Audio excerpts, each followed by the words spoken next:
தேரோட்டமா நீ வந்ததும் தேரோட்டமா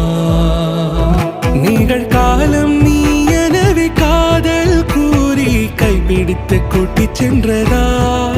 சின்ன தூர